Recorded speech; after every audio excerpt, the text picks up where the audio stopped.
trying different things. Yeah. She wants to take screenwriting too. She wants to do whatever, different things. She might do more than one choice stuff, but she might. She has to find out what. We're sideways. Yeah, if she likes.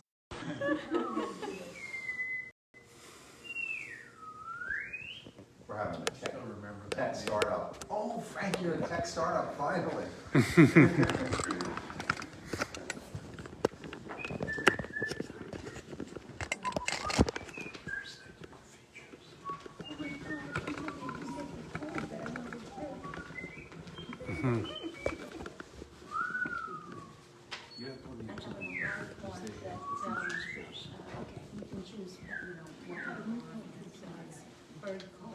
Okay.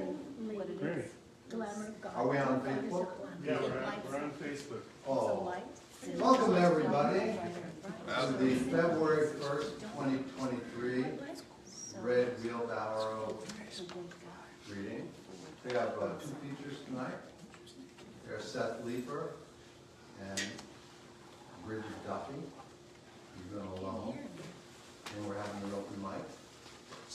And just to get things going, well, you know, the routine, we'll have the Williams piece first, to say hello to everybody, and then we'll go on to have Brigidh and then Seth, and we'll have the open mic, and we'll call them back up at the end to read one more poem for us.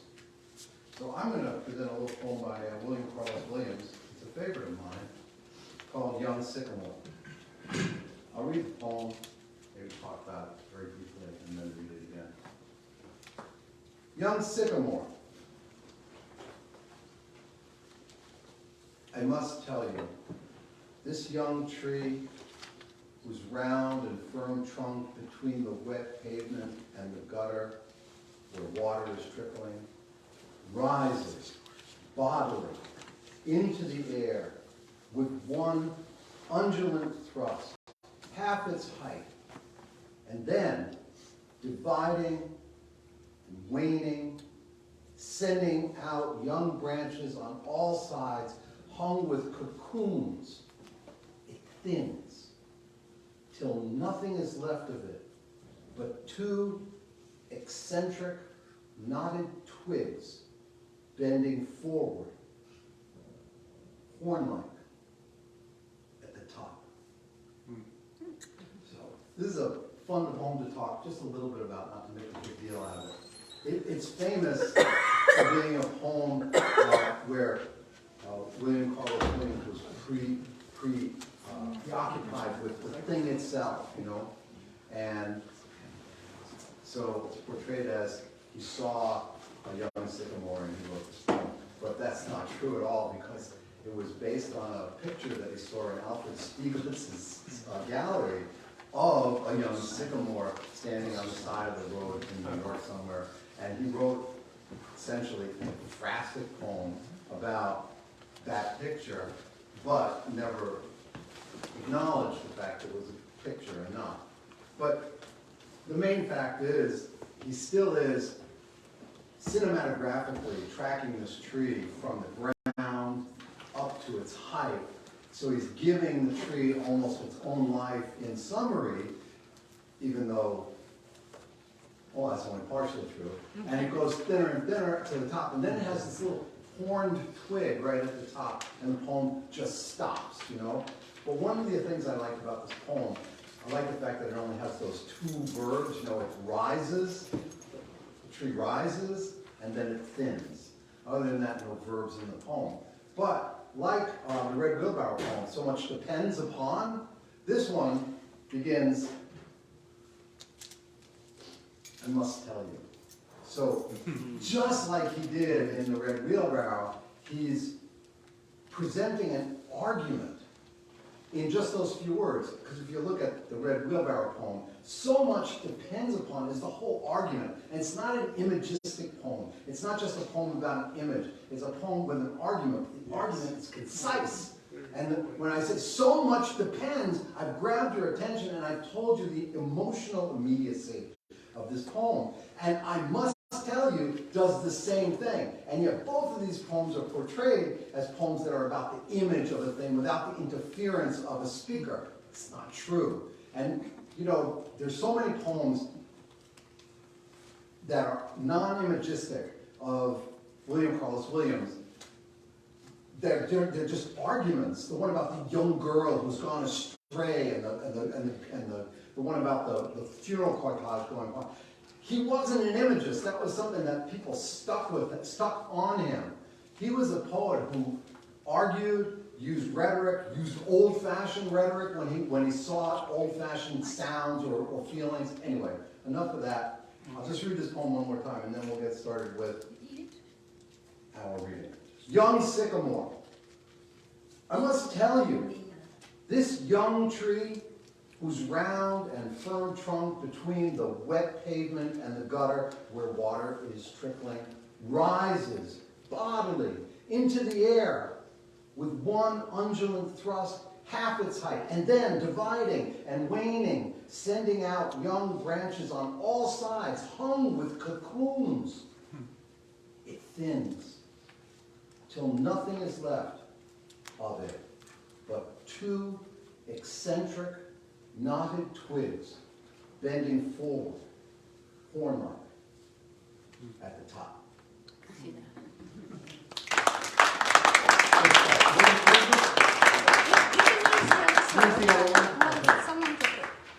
So, yeah, I have to just tell you, as a general introduction, these two poets are my friends from Brooklyn Poets, where I've been going to the Yacht for the last 5 to 7 years.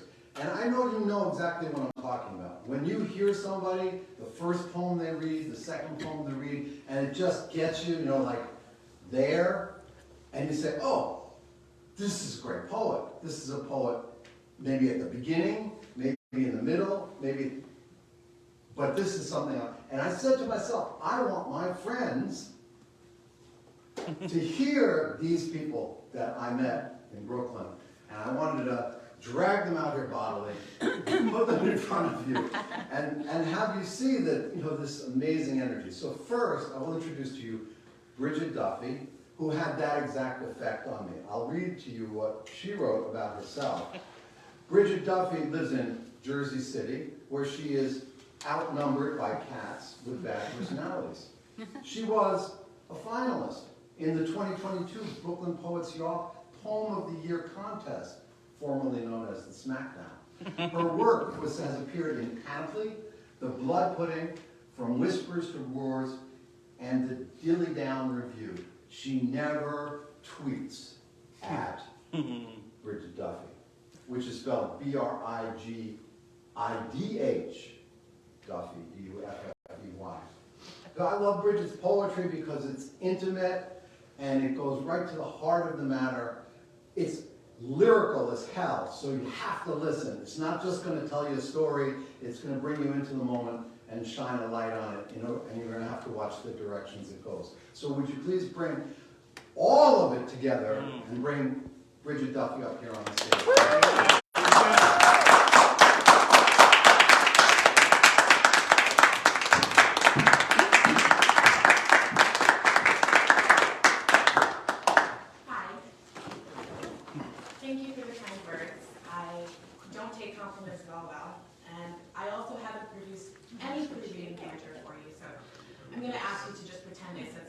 Funny and charming. Okay, we're in that headspace. I'm so used to it now. Read the headlines, feel nothing, save for shame about feeling nothing. Wonder when it will happen to me. Putter around the house, wash dishes, light candles, scroll, read a eulogy, sudden burst of sorrow, loud and sharp and ugly, frighten the cat, clean my glasses, read my little emails, number the dead.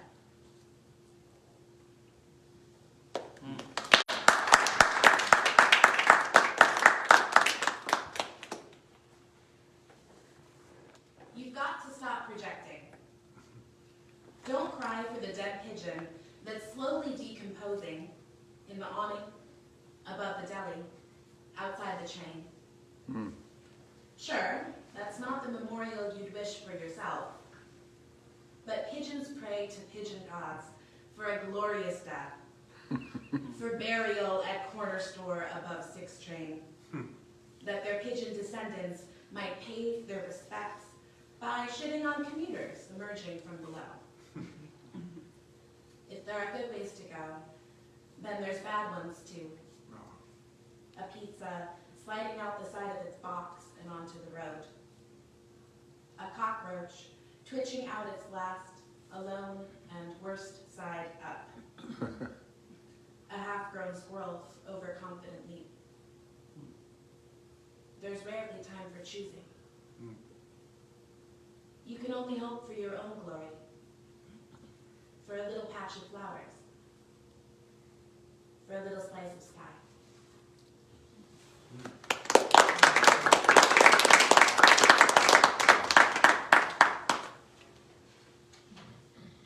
This is called The Stars Used to Sing to Us All the Way Home.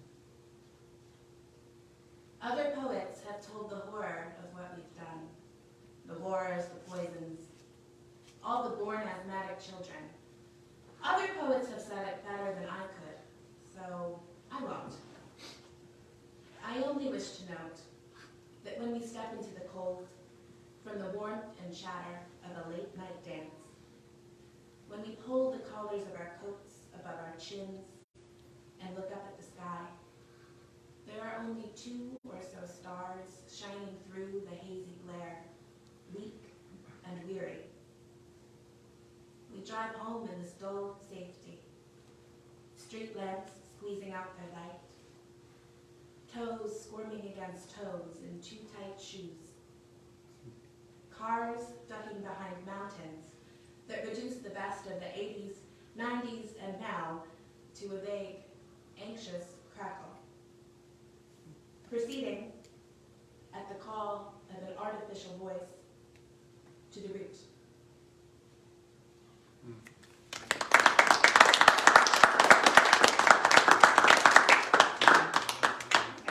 You don't have to clap after everything. Oh, yes, we do. Poem for my cat, in words he does not know. Sometimes the cat meows, and I meow back. And my accent's not bad, I think. But, of course, I haven't got the faintest idea what I'm saying. What do cats talk about? Mice, I suppose. Rodents. Catnip. How the moon sings yellow songs to them from its place in the sky. Their language hasn't got words for tax returns or Keurig machines or transcendentalism. They speak instead of soft places, of roaches bested, battles won, of especially naughty human hands and human feet. Come to think, I've read that cats hardly meow to each other, at least not after they've grown up and left their mothers. They meow to us and for us, and damn it, I understand it all. Get up, you idiot, I'm hungry. And I'm very small and need assurance that you are in the next room. And look at all those fucking pigeons. And hello, it's me. And can I jump in your lap and rumble a while? A woman and a cat and a language all their own. This creature, whose ancestors noticed the small, tasty things nibbling our grain and thought, hey, what's the harm? Grown black and white, and curled up in an old IKEA bag, preferred over the plush bed I bought him. I can't help myself, and reach out to touch the soft whorl of his middle. He opens his green, green eyes, and lets out a long, clear trill, for which, I'm sorry, there is no direct translation.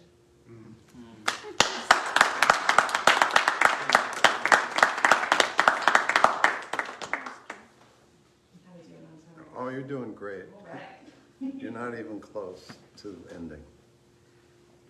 You can't leave till we tell you. Scheherazade. Really raises the stakes. Ingrate. You know, God can see into every man's brain, but you don't have to say it. Please don't start. I know I'm lucky to exist in this moment, this terrific moment, post-polio, pre-death of the sun. But they pay so much attention to the flesh here, and I'm so tired of the flesh. Mine especially, ballooning out, rubbing holes in all my jeans. They say it's getting better, but I know it's getting worse. Like we're all just walking in circles at IKEA, comparing gray and navy particle board, taking in the savory sour smell of meatballs defrosting. And whenever I try to wear sleek, lycra black, all the clinging cat hair turns golden in the sun. I said, fuck your flesh. You'll have to pardon my French. I just don't want to drink water. I don't want to eat kale. I want Fanta and hot dogs. And when I climb into an Uber, I want to smell cigarettes and Florida water. And when I play solitaire, I want the cards to dance, multiplying, bouncing, a new queen every breath. Wow.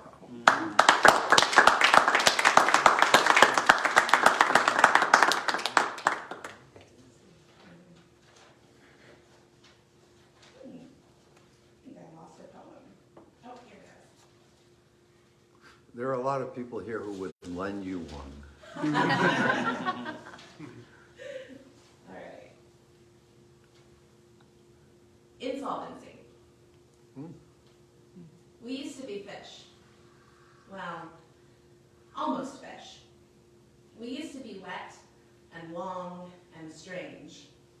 But eventually we got the idea for legs, and since it turns out legs aren't much good on the ocean floor, we learned to swim and swam up, versed through the primordial broth.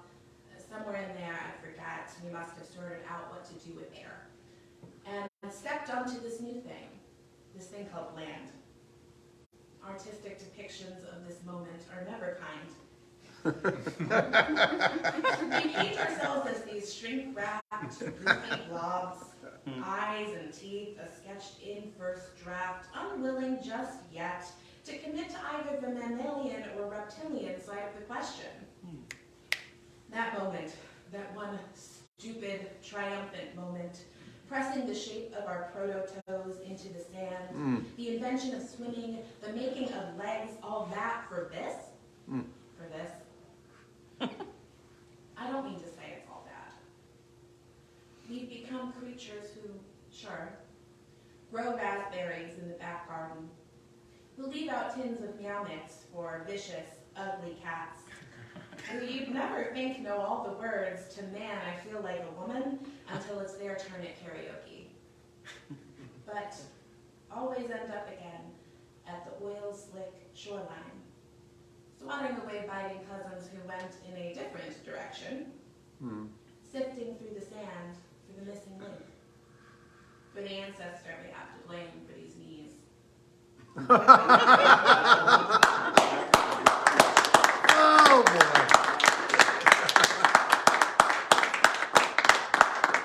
I have to ask, do I have time for one or two more poems? Definitely two. All right. But don't forget to save one for the... I've only told her that like 4 times. Oh, okay. If she doesn't do it at this point, you know. Got it. Way after Eden. You give up some things. No more borrowed Protestant hymns. No more doing the twist on the gymnasium floor. No more after-church donuts. And nothing at all to do on Easter. That's a hard one. In the old days, you used to fly kites and wear pastel prairie dresses. Now you just wonder how soon the Rite Aid will discount the Cadbury cream eggs. Noting all this, you may be tempted to say it is always the first Sunday in Lent, The day when the giving up starts to really get hard. But you can eat around your vegetables now. Just pluck the noodles straight from the pot. And you can buy condoms, even if you still have to buy them with something else. You sleep until 11 o'clock, and you don't remember which shoulder to start on when you cross yourself, which you hardly ever do now anyway, having discovered secular uses for your knees. Now all flesh is the same. Goose flesh and goat flesh, and fish flesh and man flesh, but your own flesh being permanently mortified, you will only eat tofu. You've entered ordinary time. The 347th Thursday in ordinary time.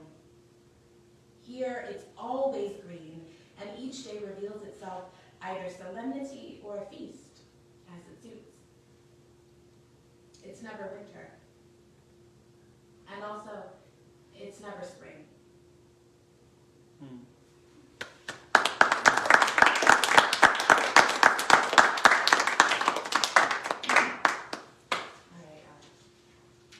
Last one. Song for Infinite Blue. It's made of stone that wishes it were marble. Faux Grecian columns and an intimidating number of stairs. You climb them hungrily and push through its revolving door, and you're breathing in dust and formaldehyde and lavender. This is a museum of our things.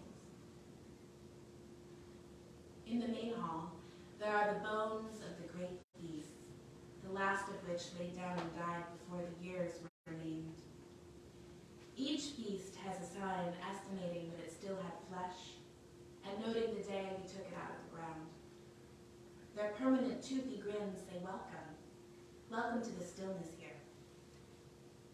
You step through a dark archway, and then quietly around beautiful people in bronze. A statue of a woman with an improbably long neck, a statue wearing a mustache.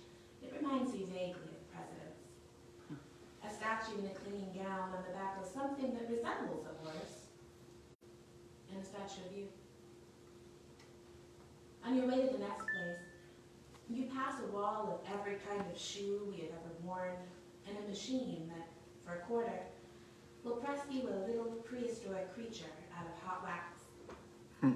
Over here, we've set up a bench for you to sit and contemplate quiet, grating footage of people in long skirts walking cheerfully through an enormous white stone city. In the adjoining room, we have that city. You pace its narrow streets in silence until you reach the dioramas of hollowed-out animals. A water bison, an opossum, a jackalope. A lion's marble eyes glint wickedly at a woolly, goatish creature so strangely shaped you're sure the taxidermist never saw it in life. You pass by an exhibit on women named Jennifer, but pause to enjoy an artificial house where you can pretend to grind corn, and a special traveling show where they've got every kiss your mother gave you. It smells just the way she smelled. Followed by a dark, sloped hallway with faceless figures in wonderful clothes, communion suits, imperial silks, buckskin jackets. The dress your middle school crush wore to the Sadie Hawkins dance. You come to the Hall of Dead Birds. You dream of purple and saline and the scent of camphor trees. You come to the monument to all your single-use peppercorn grinders. You dream of recipe books and the sizzling heat of a supermarket parking lot in summer. The next dim corridor seems to go on forever, broken up only by the odd display case, inviting you to save our oceans or look at a cicada shell from the summer you were 12.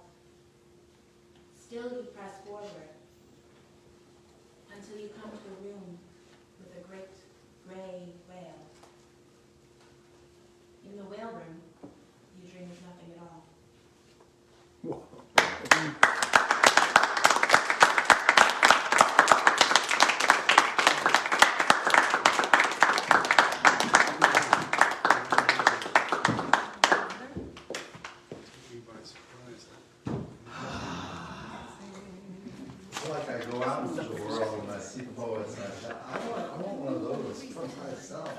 back here.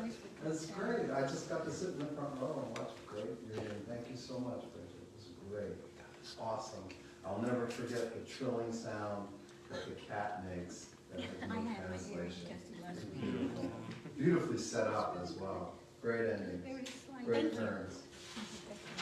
We have another featured poet for you now. His name is Seth Leeper. Seth Leeper also was stolen from Brooklyn Poets by me because I loved him and wanted to bring him here. So here's what he says about himself. Seth Leeper is a queer poet, a 2022 Brooklyn Poets Fellow.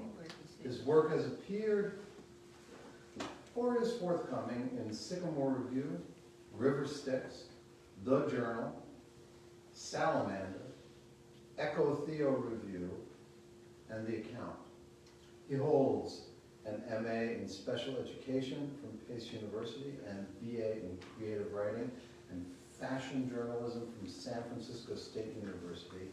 He lives and teaches in Brooklyn, New York, and he tweets at Seth Leeper.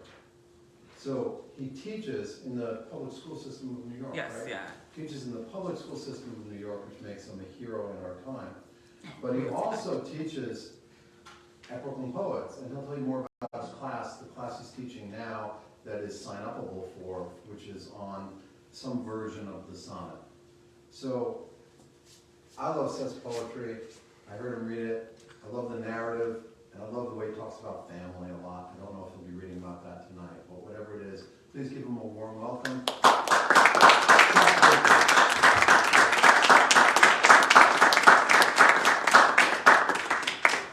Thank you, Arthur. Oh, here we are. Thank you so much for having me. I want to thank Arthur for those lovely words and the red wheelbarrow. Let's see if I can talk through this for the next 15 minutes. The Red Wheelbarrow Executive Board for having me, so thank you so much. And thank you everyone for coming out tonight. Can we give one more hand for the It really is an honor to be invited to read alongside you, so thanks for being here as well, of course. Before I forget, so yes, I'm teaching 2 courses for Brooklyn Poets. The first is every Tuesday until the end of February. It's called Playing with the Sonnet, and I'm focusing on American sonnets of contemporary writers, so short answer, like the poets are still living more or less. So Diane Seuss, C.T. Salazar, Walter Coleman, Terrence Hayes, to name a few. So it's not your traditional like 80-80 metrical pentameter, but it's really about kind of like what you can do pushing the boundaries within the form. And then starting in the middle of February, there's a 5-week virtual workshop, which is called Breaking the Rules. So, but it's not necessarily overly formal. It's more like kind of, you know, you might hear things in your life where like, oh, you shouldn't write so much about the heart. Or you really, you know, there's too many moon poems. You know, there's no children here, I call bullshit, right? So, you know, pushing against like societal kind of limitations or even our own self-imposed limitations to kind of, you know, flesh out our voices even more and hopefully, you know, find more solemnity or comfort within yourself. So anyways, when I timed this, it was like exactly 15 minutes. So if I'm going over too long, feel free to take the cane and just rip me off the stage. Actually, it's a flamingo, right? Oh, yeah. We have a flamingo. It's better, and actually even more appropriate, I guess, for me. We have a gong, too. A gong? Okay, sounds good. So I guess all you need to know is the first 2 poems are from my manuscript, Anatomy of a Star, which is being, you know, submitted for publication and possible awards, because, you know, you have to hit big, swing big, right? So those are the first 2, and the first one was published in Red Wheelbarrow, so I'm going to open with that one as a thank you and gratitude. And then the third to the end, and yes, I did say one for the end, but the penultimate, right, the ultimate poet word now, apparently. The penultimate one, yeah, they're from a new project I'm working in, which is kind of examining cruelty, nature, some stuff. So, okay, here we go. All right, so the first one is titled, and the title is part of the poem. You tell me there is time for everything under the sun. But what if the sun goes black? Someone pulls on a lamp switch and blip, goes the sun. Lights out, night night. A permanent eclipse. What do we do then? Do we become shadows camouflaged in the dark? Do we make a new thing? Or will we survive it all? Science tells us no, but what about the energy we carry around us? We might fade into black, but our energy is still there somewhere, wandering around the ether, looking for the light switch, looking for our families, our faces. Will I have a nose as a shadow? Will I be able to smell the smoke from the doused flames? Will it smell like camping or oblivion? Will I have eyes, a heart? What binds us together into perpetuity when we are nothing but atoms and good intentions?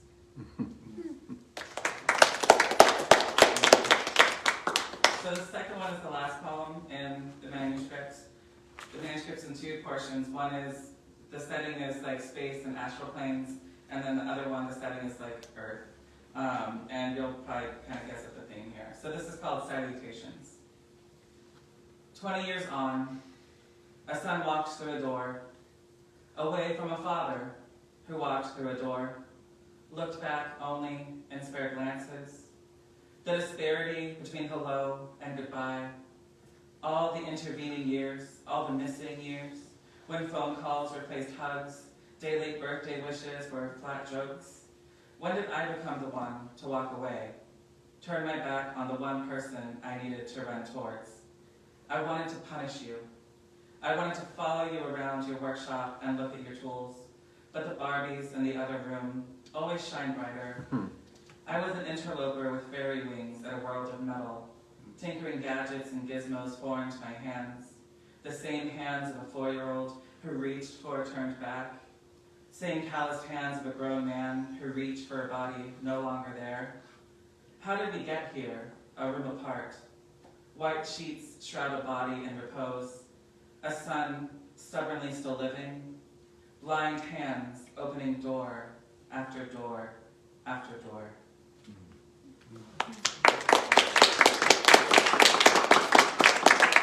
Thank you for your generosity. So that was the manuscript, and this is new stuff. And this is called The Offering, which is tentatively the title for the new project, but we'll see. And the only thing you need to know is Chloris was the goddess of flowers in Greek mythology. The Offering. Chloris whispers a myth of how each pansy got its ink blot in the center of its face. Spreading to all 4 petals, blot both blemish and mark, it's a parable about how beauty bleeds, how each living thing is made more resplendent by its stains. What we learn is a pansy got its markings from the heart, which allowed itself to be sliced open, dribbled over the petals of the flower, each droplet a testament of ardor, affection, esteem. This was the first broken heart. It sacrificed itself so there would be evidence of love in a cold world. Nice. This next one is called Two Mothers. It was the summer of locusts devouring what was left of the city in the wake of plague.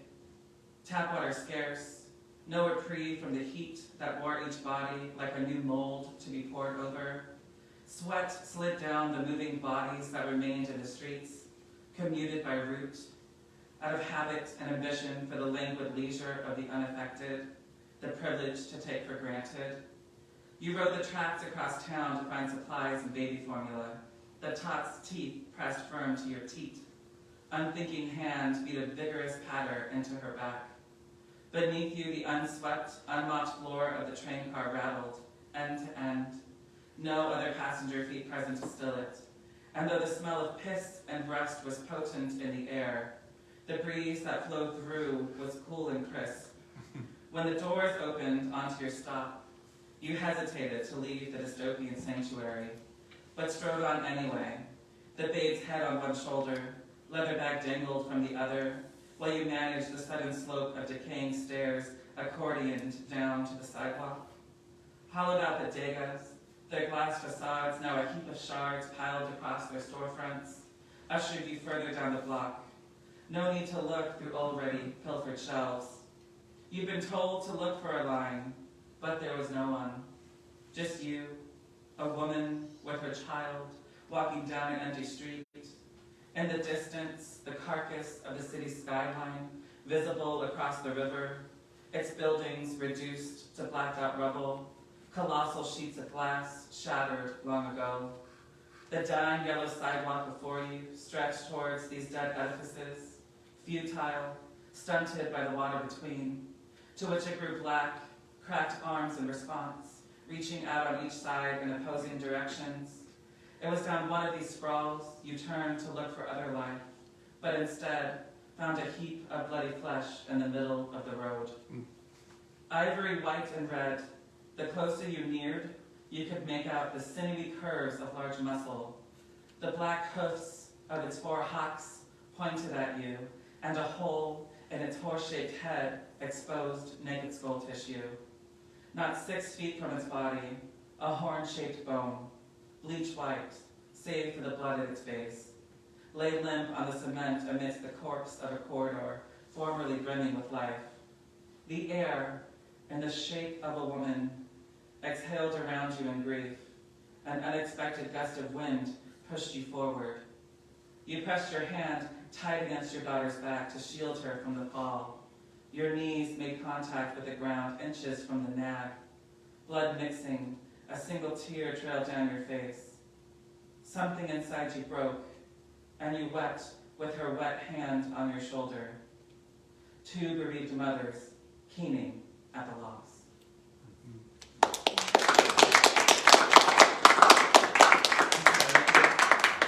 Thank you. Maybe I should have said, like, trigger warning, there might be some animals in peril and some kind of emotional stuff. Okay, so the next one is Black Dove. So Black Dove. If we move our gaze just over the library, I'm sorry, let me start over. If we move our gaze to just over the library, we see the flag atop its roof, flapping indifferent. The gym that doubled as assembly room to the right, and just a degree lower, if we look straight ahead and down, we see grassy open space in the middle of campus. A great big unnamed tree grows boldly through the center of a square wooden bench, and if we adjust our lens to focus in, there we are.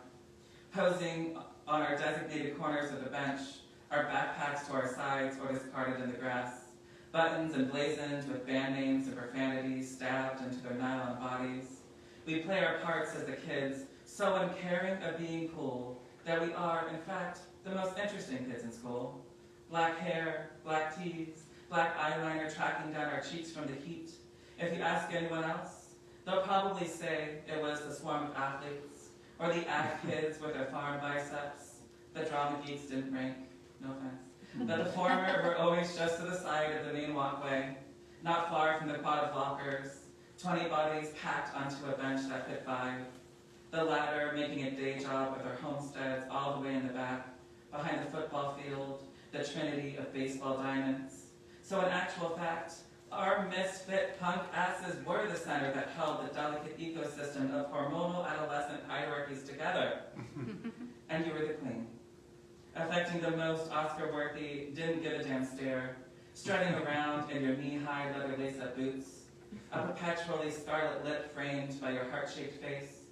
And we used to tell people you maintained that hue of red by routinely stabbing yourself to coat your coveted lips.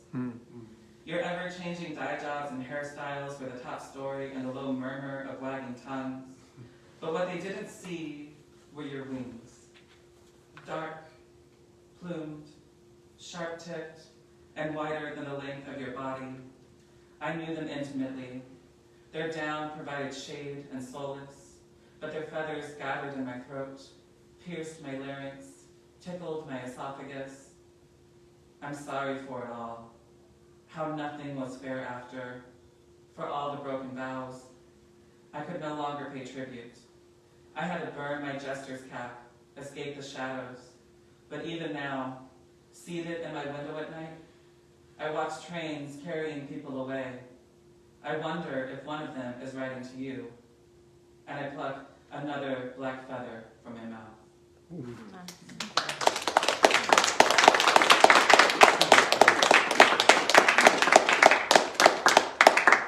This next one is called Cemetery at Dusk, and I guess content warning, there's a lot of dead animals in it. but it's not graphic or anything. Cemetery at dusk. Her speckled green slits peek through the dry, yellow grass. I shouldn't be able to see myself in them, but there I am. A mini-me bangs against the glass of her irises. Frantic limbs pound a Morse code I can't hear, yet hold me to this spot in the weeds, surrounded by dead animal tombs, their names engraved on crumbling slabs. Rotted, bundled flowers placed across the grounds perfume the field with an odor of beauty and sick. Perhaps she has come here to pay respects to those who slept under beds, rubbed themselves against the corners of corridors, dined on a diet of prepackaged soft meats, while she, feral and free, roamed the fields around the buildings they lounged in, fed on what prey she could overcome, kept mice from overwhelming the stores of food in their basements. Perhaps she's come to deliver their final judgment. Sometimes I think animals are where we bury our conscience. They tether our connection to the dirt while our bodies turn to satellites and data, immune to the effects of another species' extinction. Just yesterday, a group of scientists announced the monarchs were dying out, while another set of scientists raced to build joyrides to the moon, quick to disregard what we've left so broken. The bobcat paws at a stone with an etched-out name and hisses, but not for the reason I expect. A monarch has laid her eggs on a leaf that dangles over the grave from the milkweed bush. A humble bid for perpetuity in a withering world.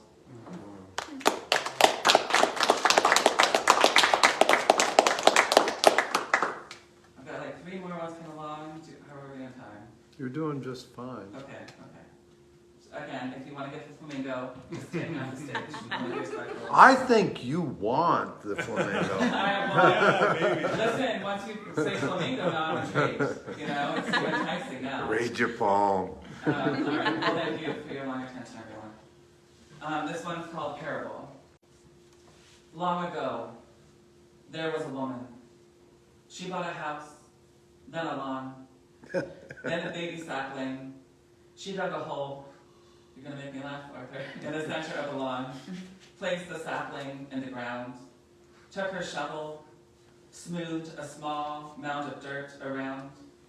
Through arid summers and wet winters, the woman and her 2 children came and went, not thinking much of the willow, which grew tall, sprouted arms that could hold the children beneath its canopy. The children carved their names in the bark. Grew too tall to squeeze between the branches. The staccato voice of adolescence pulled them away. The willow waxed to maturity, found a well in the ground, drank of the well from its roots, grew to surpass the untested strength of the boy, the moon growing inside the girl. Height rivaling the stories of the house where the women and her children slept. The willow watched as first the girl, then the boy, ducked into cars and drove away, saw the windows of the house darken, shades pulled closed. The girl and the boy came to visit the mother, then they drove away again. The tree's trunk expanded, claimed a wider berth of the lawn. Roots grew thick and stalwart, deep into the ground, far under the foundation. Some nights the willow cradled the house, listened to the mother weep, noticed the doors of the house began to creak, frames to sag, each window a crooked, empty portrait. Some mornings the mother would come outside, hold a coffee cup, look at the tree, sturdy top roots mosaiced beneath green. The mother would hang her head, go inside. One day, there were trucks in the driveway. The mother placed boxes inside them. The trucks drove away, the mother behind them. I just lost my place, I'm sorry. Well, that sucked out all the drama. Men in hard hats came with papers, talked amongst themselves, looked up at the willow, shook their heads. Its roots were entangled with the pipes, strong enough to split the foundation. The men left. They came back with tools, large vehicles with talons. One latched itself to the trunk, yanked it straight out of the ground. The willow lay suspended in the air. The men looked at the gaping hole in the ground, mouths open and long ovals. Inside the hole was a spotted fawn, bleating a song that followed the men back to their homes, followed the truck on its way to the lumberyard, sang over the buzzing of the saw, fashioning the willow into neat, flammable cylinders, stacked and forgotten in the back. In the night, the girl and the boy sat up in their beds, stirred by the dirge of the morning fawn.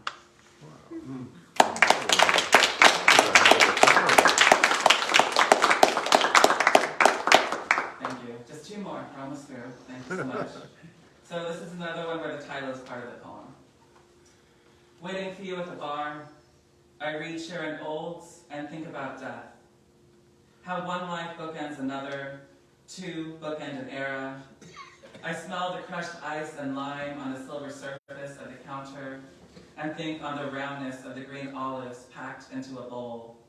Little black pits of oblivion in the middle. How the absence of each pit is just the symmetry of eternity. Skating rink figure eights. When a woman in a tan overcoat bumps my stool, pulls out the one adjacent, I look at her hands. Consider how our pristine epidermis will blemish with liver spots one day. Our bruises from shouldering walls and corners will blossom into purple veined explosions. Bodies just vessels for guts and flesh until they betray us, leave us hollowed out brains, disintegrating organs, paper mache skin crumbling around brittle bones. In an hour, you'll enter with your baby in the stroller, all smiles and scented with unsullied new life. She'll giggle and play with toy circles, while we whisper about the metalwork of the sconces overhead and the shapes of the wounds in our hearts. Thank you. This is the last one, and this, so yes, I'm a public school teacher. I actually teach students with disabilities, which is a great honor. I have a great privilege to do that. And this is dedicated to them, and it's ironic, although I'm not using ironic correctly, I think. But anyways, it's coincidental that I wrote this on my lunch, and then one of my kids refused to come to the room. We had a whole deal with the whole thing. But anyways, this is called "My Body is a Trail of Lily Pads Across a Pool of Lava." I would buffer your steps with the palms of my hands, but I have learned I won't always be there to break or fall. Pad your knees against concrete, so closed each wound and gash. I can only pour myself into each moment, subliminally plead with you to be okay. But I won't be there when you cross thresholds of pain I would give my hands to spare you from, when you learn how to bear the weight of all the loss that fills days, when you're forced to push against a world that tells you no, no to a space, to a seat, to grace. I will have to make do with the days that remain, dedicate myself to conjure a laugh, wrestle a smile out of you on a hard day, discover the wonder contained in ordinary awe. If I can't spare you pain, let me give you joy. Thank you.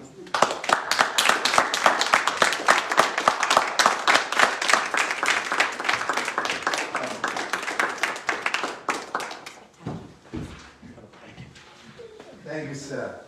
This is fantastic. Thanks, Arthur. We're gonna have a break, 5 minutes or so. We're gonna get on to the open mic. Restrooms are over here, fresh air is over there. See you all back here in about 5 minutes. Yeah.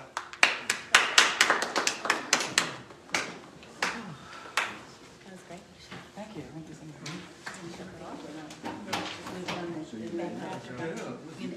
Oh, thanks.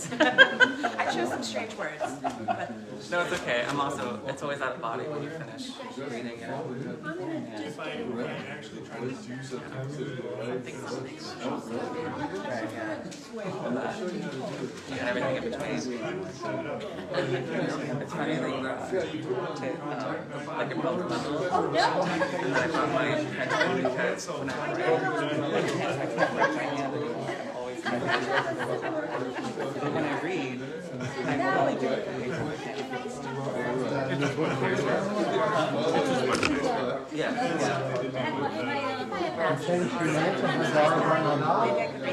I thought family years were fun. I just got this email, That's a beautiful cover. I named it I need to just sort of. Yogurt? Anyway, yeah, my next week's coming out this year. That doesn't translate to it. Yeah. But let me take a picture of your list so I can make it almost. There's something really freeing for me about being able to type into the You want? more fit. No, I did the same thing. Yeah, you'll see by the end of the night, I'm putting all the poems. Take Take notes. Thank you. Oh, yeah. The one that's really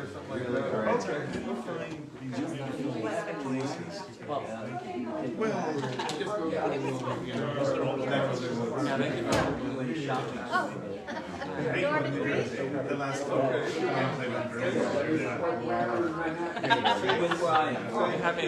I almost lost my composure with that one we started laughing. Terrible one. Yeah. You've heard a few of them. Yeah.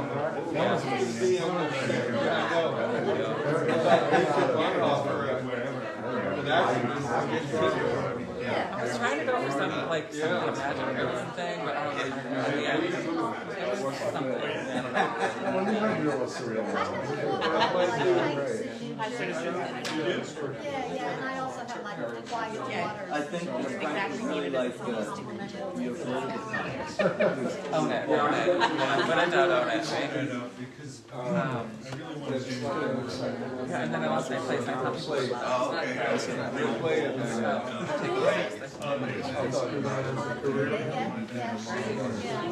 Thank you. So if you don't mind the chair. Cover of the riddle. that's right, you were. Oh, okay. Tell me. That's a good one. That's a good one. Thank you. I will receive it with honor. Because it reminded me, without even the name, or the great part of the name, but it reminded me of a Dorian Gray type of character. Yeah, I didn't know anything about She was there, but I didn't that whole. Yeah, but I didn't have. It grew up, but it didn't really get old. Right. Yeah. Yeah, I was just directing a play. Or witness, but Sure. But then I couldn't receive my dad bought the play, so then I grew up the same way. I love a good pun. Yeah. Yeah. I aspire to be better at Oh, really? Which one?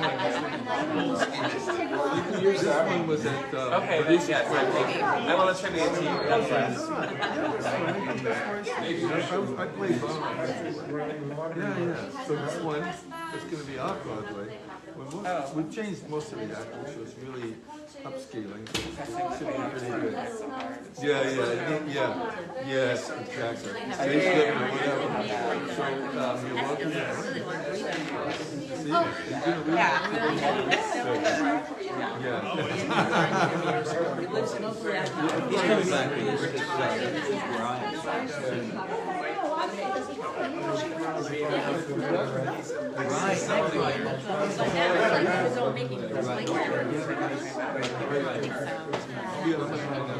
I should have braved about thinking before I'm going to the bathroom.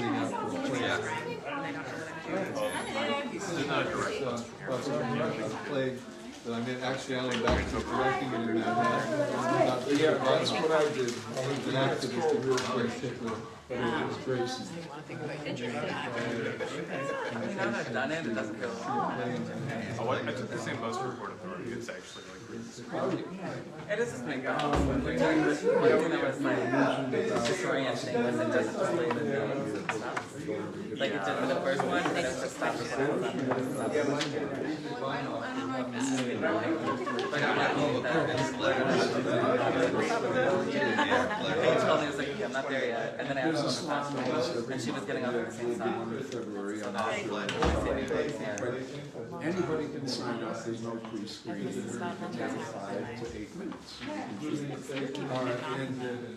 Yeah, it sounds like a During the pandemic, it was on Zoom. Now they're There's no landmarks. Yeah, it's like, you know, cute Halloween music. you know, The address is Twilight Zone, Broadway and all Howard that. Fifth Street. It's a place called the I Ellington. might do something. I'm glad you survived.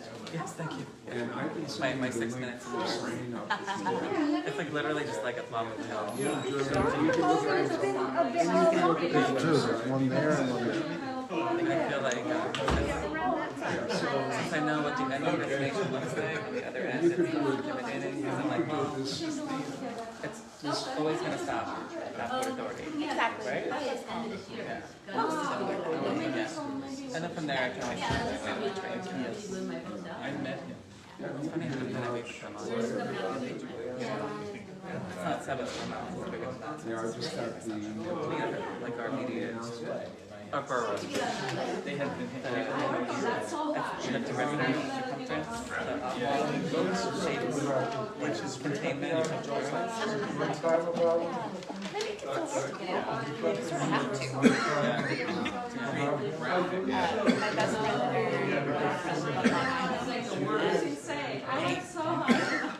What I had. all the time, like, Long Island, which is what happens if you only have like one corridor to escape a locale, which literally the case. Whereas you just get out, but it's all the case, things get weird. For real. Long Island's pretty, but And what cost? They also keep destroying your beauty and like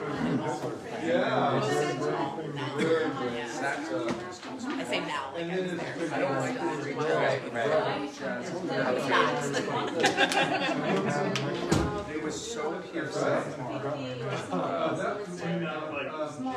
yeah, I don't think so. Like, you know, on the back. So like this was like. Yeah. They were crazy for me and mine was like Black Box Theater at college. Like that. I didn't do a lot of theater. Happy memory. I think Play just solo, but then he was. there's like one thing about his wardrobe. Probably right into the dining Well, I've been checking my transcripts. We all have to withdraw from something to get through. Yeah. I just straw them out. Okay. Right. I thought the information was supposed to be part of it. You're right. It was first. You have like flashes memories and being in religious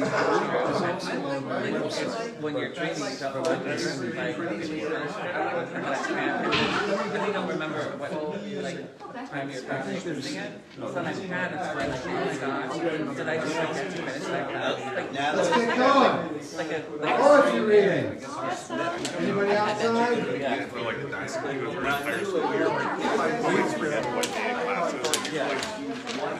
There's no cigarette smokers outside. Are you ever gonna get over the feeling? like I worked retail for 4 years, and then I managed to stay with them here.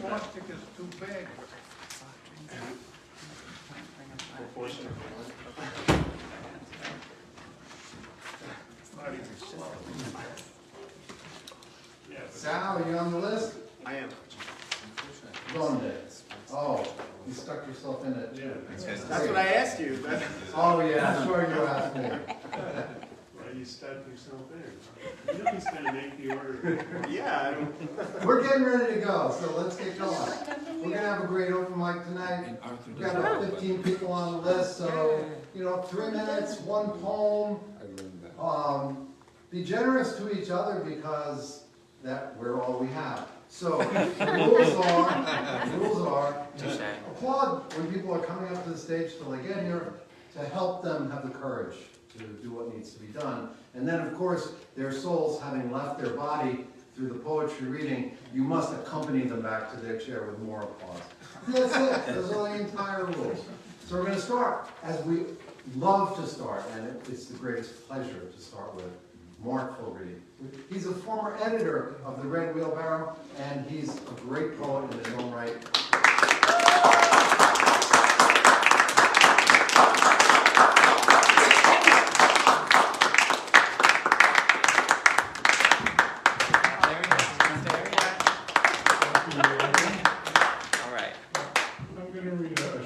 commentary about a poem, and then I'm going to read the poem itself. So this is called Searching for Emma Lazarus.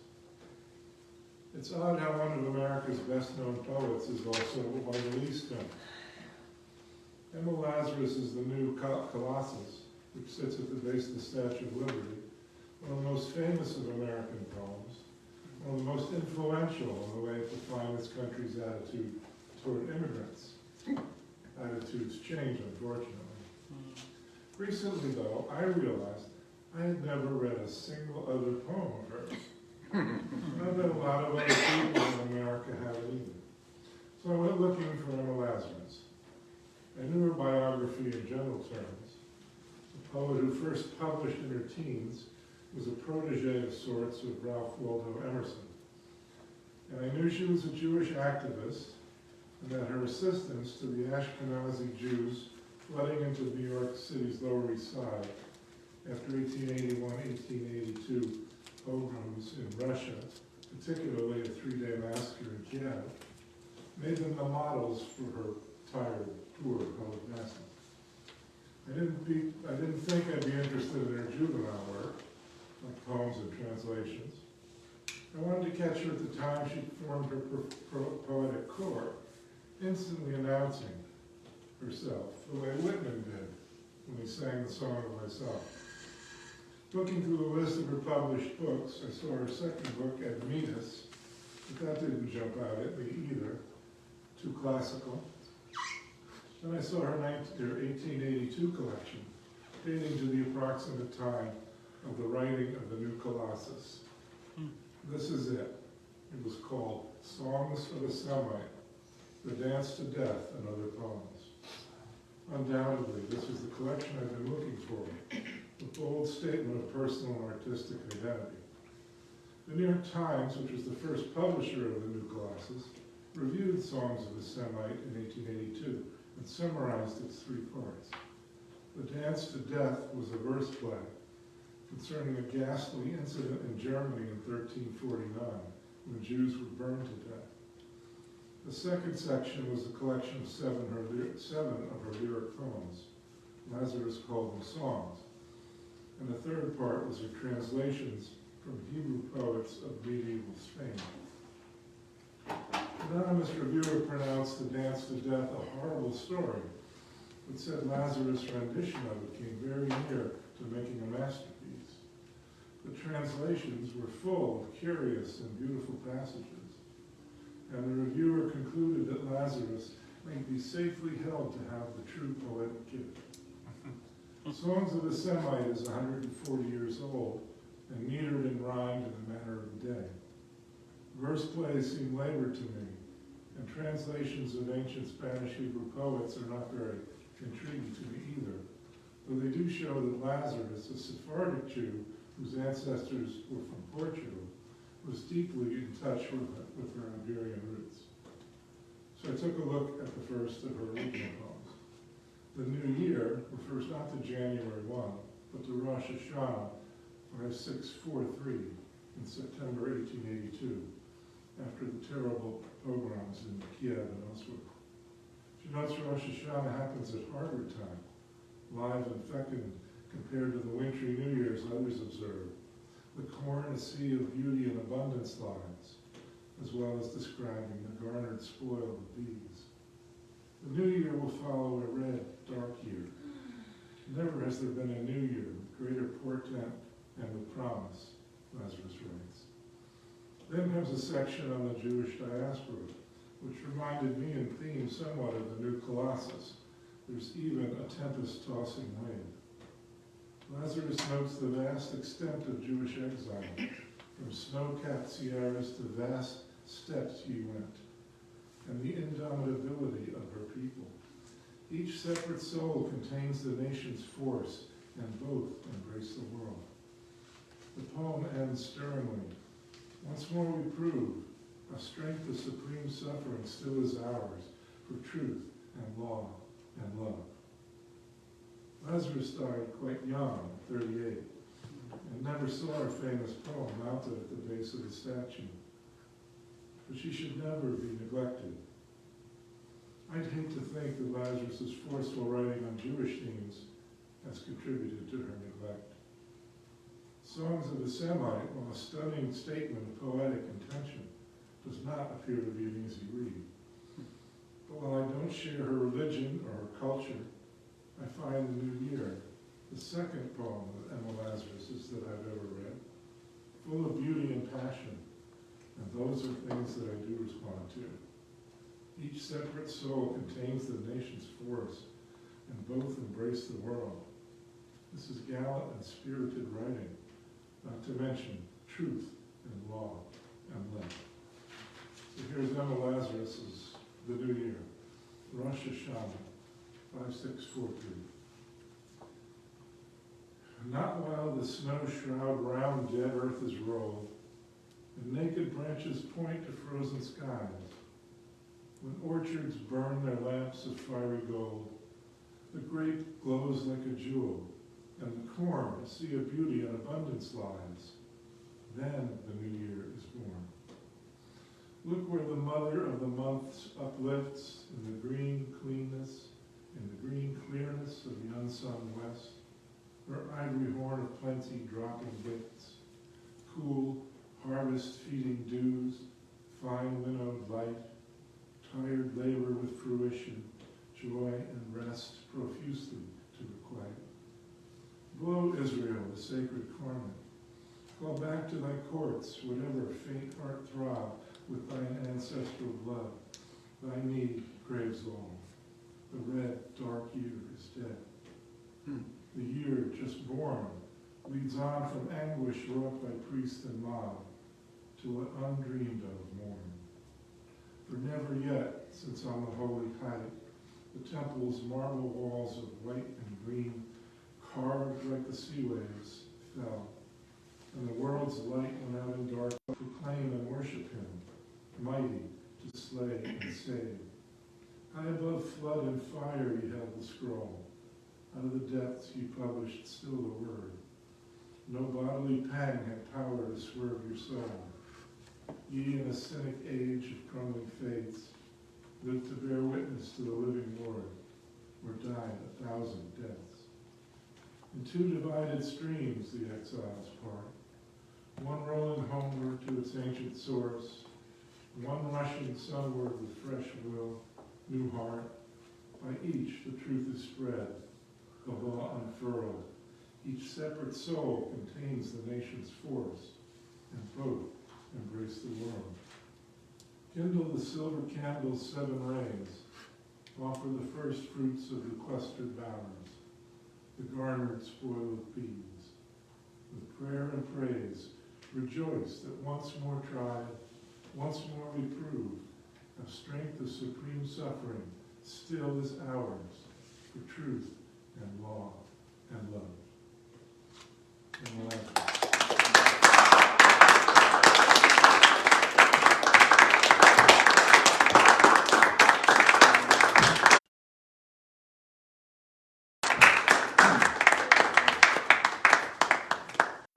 Fantastic, Noah. Thank you. Next up, a guy who inserted himself into this list without anybody's permission at all. Well, we love him, so we put up with him. He's Sal Rosseo. Give him a round of applause.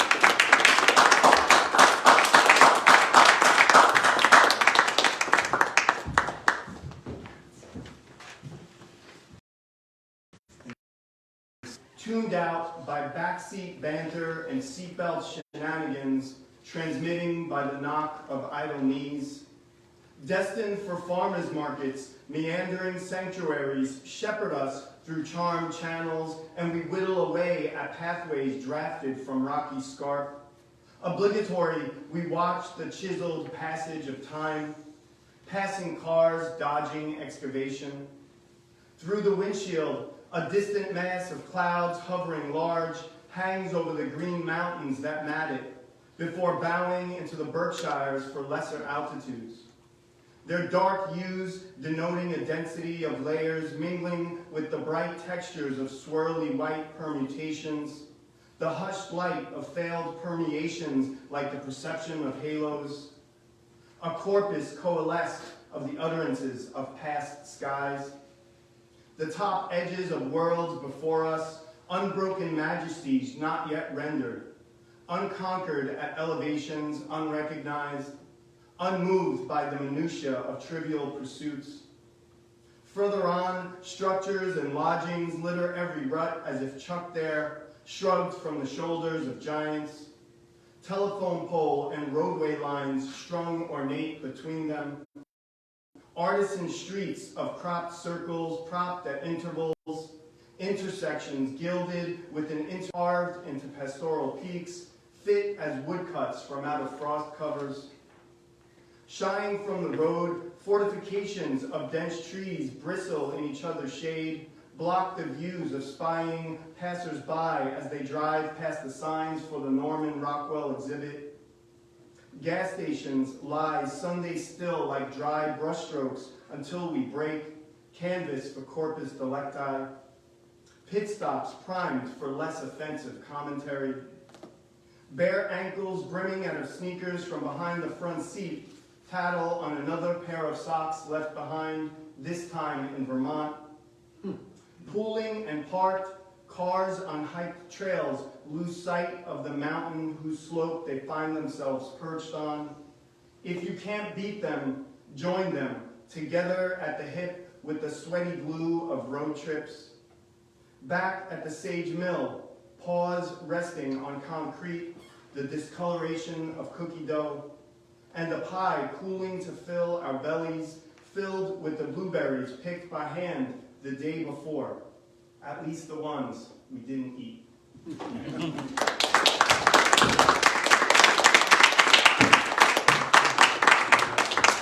Well, you had me at blueberries. Next up, we have one of the gang of 6 that now runs this show. He's the guy responsible for the camera. He's the guy responsible for a lot of great parties at his house, and the guy who's responsible for us having a great time. It's Frank Rubino. Frank, come on, read us the play.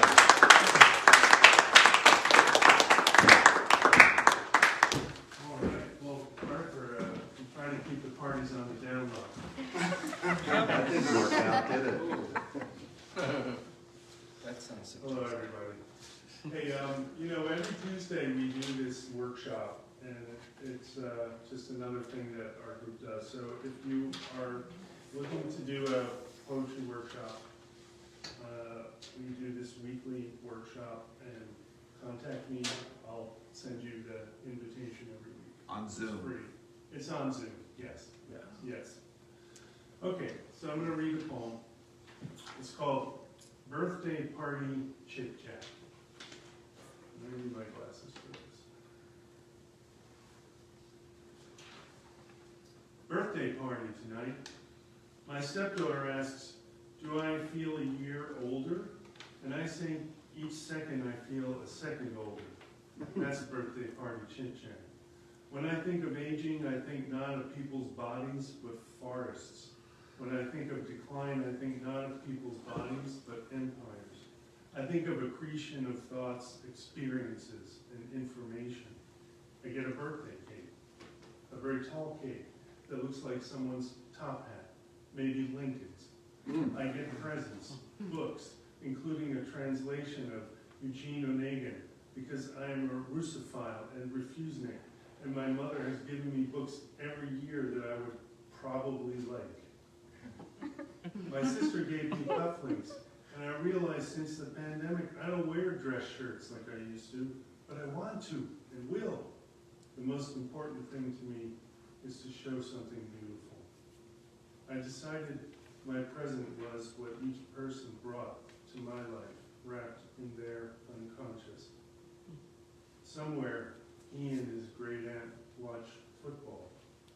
Yes, there are terrible injuries, but there's terrible glory. I drive fast and feel the mastery of it. It's just the driving everybody does. Fast, overconfident. I feel the pull of it under me. It liberates me from the fear of seeing my aunt older. I'm driving to see her the day after. She couldn't come last night with her spine curling like a shrimp. I drove a glad plastic box with the birthday party lasagna in it for for my aunt and I to eat. I was hungry, and that made me drive faster. My aunt had a problem with her washing machine and a mouse. My aunt had a whiteboard with Dad, her brother, and Diane's phone numbers written on it, and both of them are dead. Diane most recently. I can't tell if my aunt would want this information out there. 2 numerals in Dad's phone number had been smeared, but I remembered them these 10 years. 2-8. Around this whiteboard was a plush upholstered frame my aunt had created, as she has created framed coasters and wall stencils to enliven her trailer's boring walls with gold paint she applied standing on a ladder. Her sewing room has gewgaws and notions she's collected since the 50s for craft projects like the above. She says her motivation to do the projects vanished with her stroke. It's one of the things that changed. She asked me if I smelled good. I said, "Do you detect smells?" she asked. She asked me to locate the source of an odor. I got on my hands and knees and sniffed the cabinet under the sink. Something faint, then it went away, as often happens. We decided it was one of the dish rags. My aunt told me she'd been dyeing her hair earlier when I'd called, and I noticed a flattering Anne Margaret color. Really should have complimented her on it. She turned off the football game, as it was playing near the dining room table and we wanted to eat like civilized people. We talked about my kids. We talked about depression too, as a couple of the kids suffer. I said to my aunt, "Aren't we lucky that we don't have it? We might feel down sometimes, but it's not depression." "I don't think Dad had it either," I said. "We are lucky," she said. She got out some Pepperidge Farm lemon layer cake to have after the lasagna.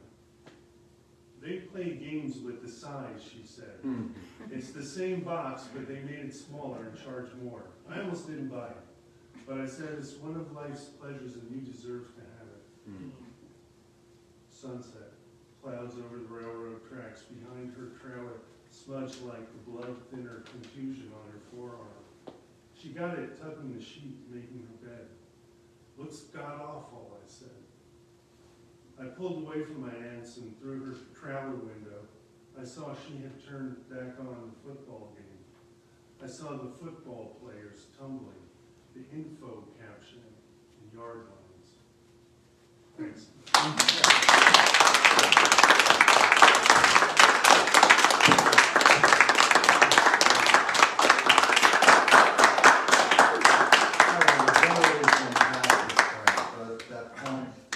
Workshop a couple of weeks ago. I don't know where it went, but it came back looking great. You know, I love the fact now hearing you read it, because you know when we do our workshop, other people read our poems for us. So this is the first time I've actually heard Frank read it, and the poem starts off with this sort of attitude, like when I talk about decline, I'm talking about the decline of empires, and you know the whole thing with the birthday party is this one attitudinal thing, and then he goes and sees his aunts, and this is for the real, you know, and now you see, anyway, great poem, thank you so much. No lectures. Next up, we have one of the original red wheelbarrowers, guy who sort of started this whole thing, and he can tell you more about that. He's John J. Trouse. Please welcome him up to the stage.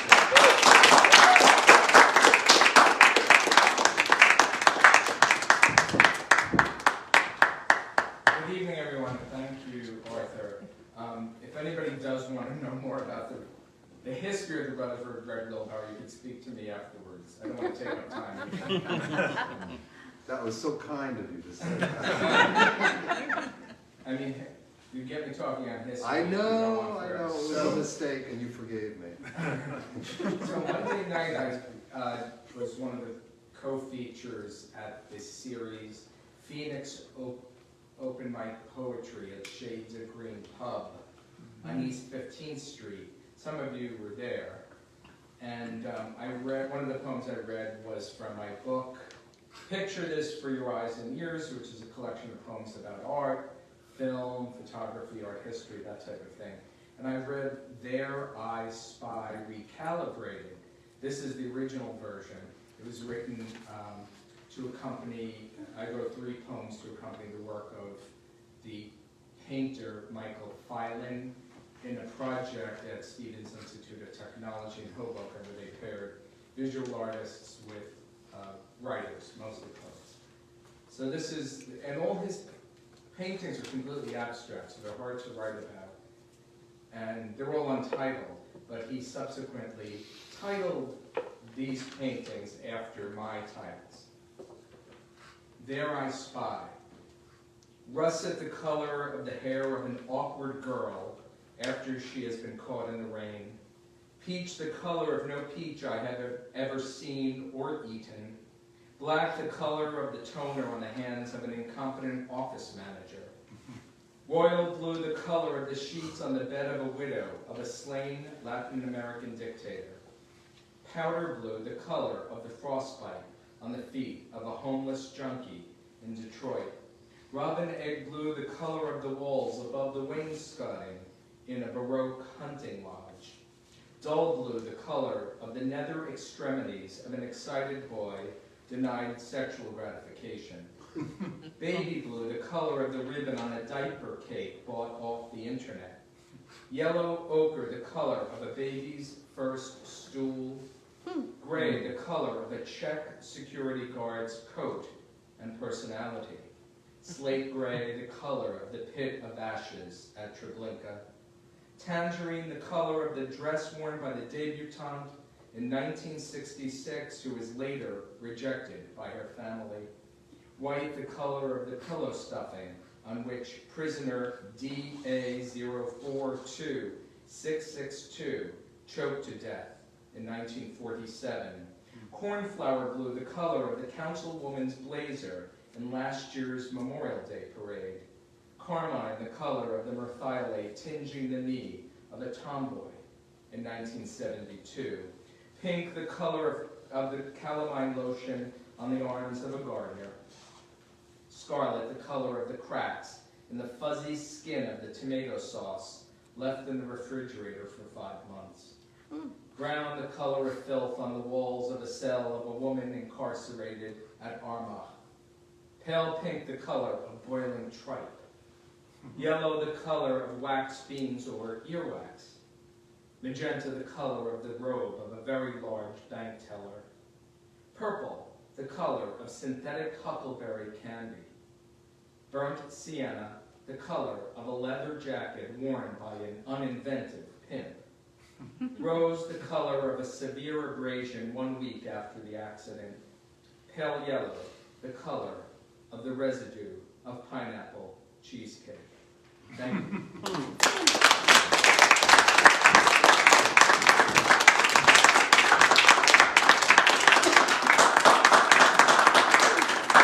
Thank you, John. It's a fantastic poem. Next up, we have a woman who has a new book coming out from Broadstone Books. She can tell you more about it. She also has a daughter at Princeton. And she's written a lot of great poetry and claims that Jim Klein taught her everything she knew. But would you please welcome Claudia Serrett.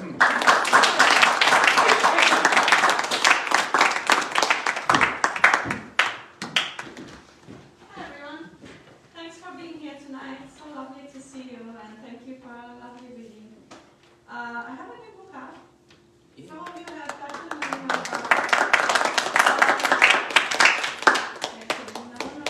She said she would bring them. I want to read a poem titled How I Earned 10 Lei in Second Grade. Loudly, quickly, and badly, that's how the famous musicians play, Mr. Trifle said, and no one notices their mistakes because they don't stop. So you should never stop, not for any parent entering the auditorium, not for the principal blowing his nose, not even if you see a mouse running across the stage. The next day, at the quarterly exam, we sat on wooden chairs on stage, in a semicircle, waiting our turn. My knees were shaking and I felt sick when they called my name. I stepped to the front of the stage, facing the judges, comrade principal, Mr. Trifu, and 2 other violin teachers seated at a long table covered in red velvet. Mrs. Gusti at the piano gave a nod, and I began playing, trembling and as loudly and quickly as I could, and I knew it was bad, because I got some notes wrong, and I hoped the piano covered them, so I didn't stop. Not even when the neon light on the ceiling flickered, and the tube came down crashing with a bang at my feet, and Mrs. Gusti gasped, and comrade principal froze, and everyone stopped but me. With my white stockings and starched, fresh-pressed uniform, and huge bows rustling on my head like pigeon wings, I kept playing with quivering knees and queasy stomach, screeching, mosquitoing, wailing on my small violin, loudly, quickly, and badly, in that deep silence. I never stopped until the end, when Mr. Trifu got up, clapped, took out a 10-lei bill from his wallet, and handed it to me.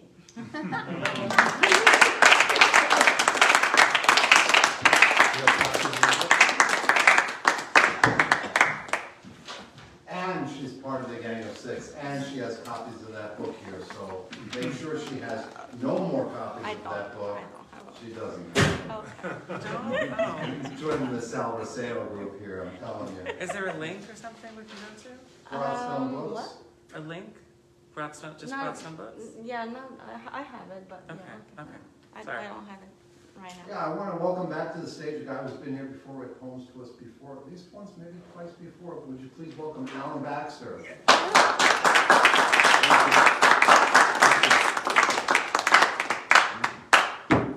Thank you very much for those words. Thank you. Great group you have here, so I appreciate you having me. Thank you. I got them used, but they performed well. I'd like to read a poem from my other book, Second of Eternity, and one of these nights I'll bring my books here, and if you're interested, you can buy them. This is called Whisperings.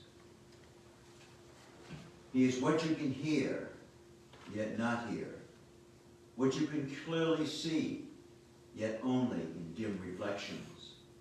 What you can deeply comprehend, yet still be puzzled to the utmost. She is the whisperings behind the sad thoughts, the thoughts that lounge around like the overdue guest resting under the quiet blanket. He is known in the loneliness of a lover, aching for his passionate partner.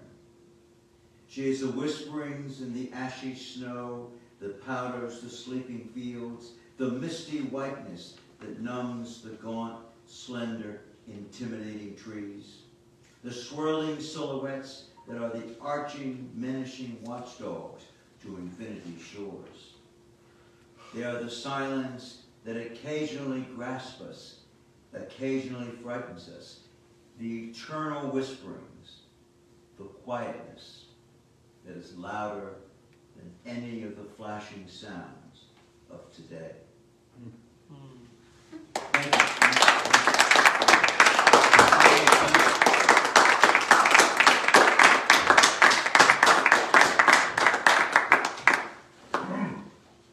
This next introduction is going to be a little fraught.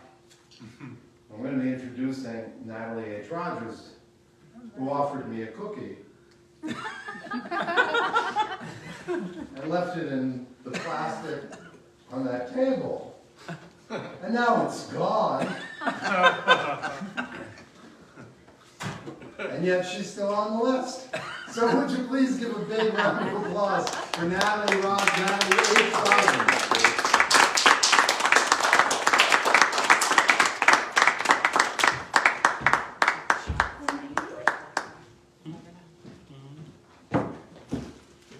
I'm going to find out who did this. Like who killed JR? I have to come again with more cookies. So I am Natalie H. Rogers, and I just want to tell you a little bit. I am an expert in the field of stage fright, public speaking, fear of speaking in public, and poets reading the spoken word. So this is my book, my latest book. I have quite a few books out. Talk Power, the mind-body way to speak without fear. Skyhorse Publishing, a subsidiary of Simon & Schuster. So if any of you would like to polish your public speaking skills, especially being aware of the pause, and I'll give you a little tip now. A pause is like a comma in the written word. Imagine what your writing would be like, an essay or a novel, without commas. That is what a poem is like without a pause.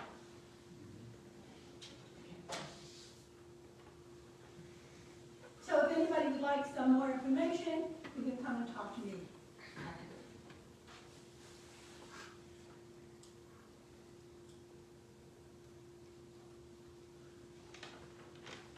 On the other side,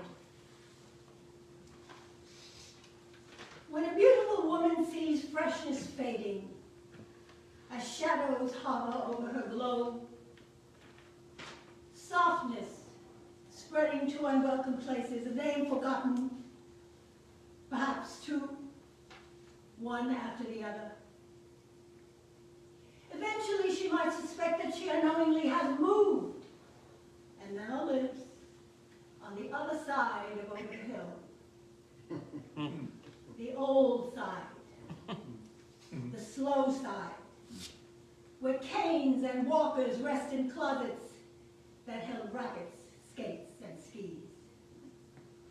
What can she do to stifle the screams? Oh, no! I didn't think me. I never dreamed. So unfair and uncalled for. How dare my spark or a note, at least. My youngness gone, suddenly, shockingly, like a sudden squall out of the blue that levels the town, or a train just missed. You can barely see the outline in the distance. You are excused from youngness. Oh, no, not exactly excused. Excused is you are exempt. No turning back. No temporary wrinkles. Exempt from your obsessions and desire. Exempt from being oogled in a short skirt. Those fabulous legs. Irrelevant. Exempt from sidelong glances someone's husband sent your way. And ma'am. They call you ma'am. How did it happen that young lady had morphed into ma'am? You, a man, in storage, in the archives, living memorabilia, now sensible and wise and out of step. The end of fun? People you know are dying. They think you look great. They bless each day they are alive. And you found a small brown spot on your arm, and you complain. So, oh my God, someone you know is dying. Well, she has her problem, and I have mine. What? Doesn't it embarrass you to talk like that? No, not at all. Well, maybe. I'll tell you what does bother me. On the other side of over the hill, when you stepped into elderliness, it's very quiet. That bothers me. Who can I talk to without appearing ridiculous, even narcissistic? Living here alone on the other side over the hill. Part 2. It takes just a few brief moments to bring my public face to life. A swab here, some dabs there, to cover nature's cruel assault upon the skin upon my face.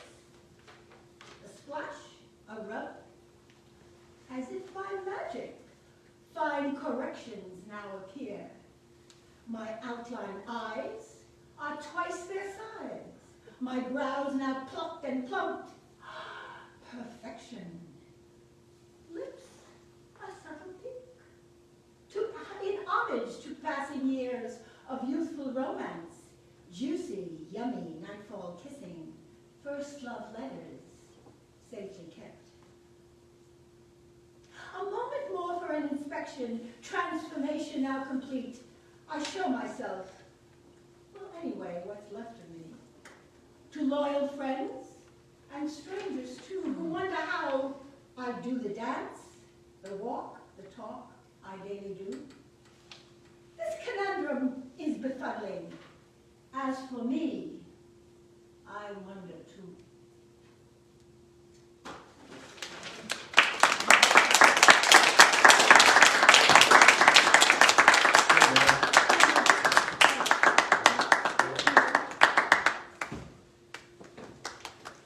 Well, thank you very much.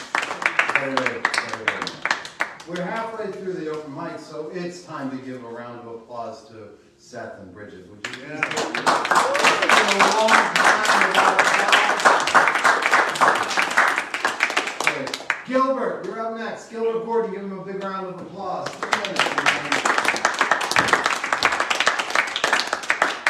Also known as Gordon Gilbert. Yeah.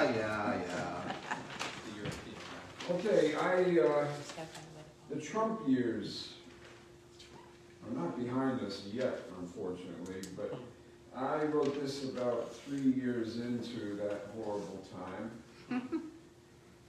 And I wrote it in the style of a certain person, but I'll leave you guessing till near the end whose style this is. It's called You Serve the Devil Now. You listen to false prophets who tell you it's okay to hate those who are different from you in any way. And you only love your neighbors because they're not black or brown. You don't want no colors moving into your white town. You save your love for folks like you. So I really don't see how you can call yourself a Christian. You're the devil's servant now. When other folks are down and out because life don't go as planned, you never can be counted on to lend a helping hand. You say rules are made for suckers. You say anyone can be bought, and it's okay to break the law just so you don't get caught. You even screwed your best friend's wife and broke your wedding vow, and you call yourself a Christian? You serve the devil now. You turn away these desperate folks who come to us in need, and if one dies, well, so what? Just one less mouth to feed. You put their kids in cages. You think that that's okay. I think you'd do most anything to make them go away. Now, Jesus spoke of peace and love. But then, Jesus was a Jew. He loved the poor more than the rich. Must have been a commie, too. If he showed up at the border, I don't think you'd let him in. Give aid to our dear Savior, that's a crime, if not a sin.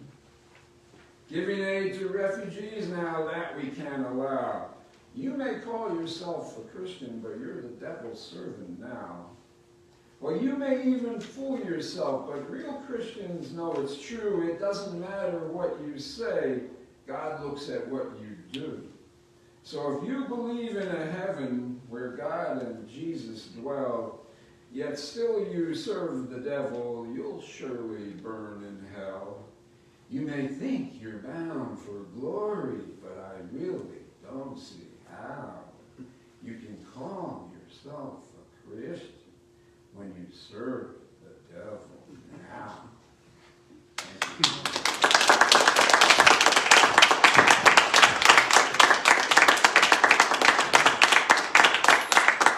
Reminds me of Bobby Zimmerman. There you go. I haven't heard that one yet. Yeah. So, I was would like to welcome to the stage now someone who's known to all of you, or should be. He's the workshop leader of the Red Wheelbarrow Workshop for the first 15 years of its existence. He's the editor of the Red Wheelbarrow Journal for the first 14 years of its existence. He's a fantastic poet with numerous books out, and a new book coming out now as well. Would you please welcome Jim Klein.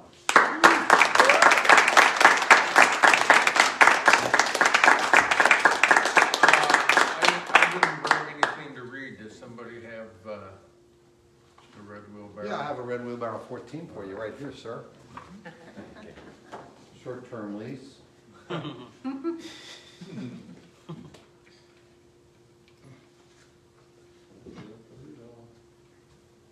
not this year's. Doesn't matter. Yeah, I figured it wouldn't. I just don't know where these editors put you, Jeff. Goldstein, Stone, Yana Kane, Paul Nash, Kane, Melanie Klein. You want to read one of Melanie Klein? Oh, there you go. Page 40.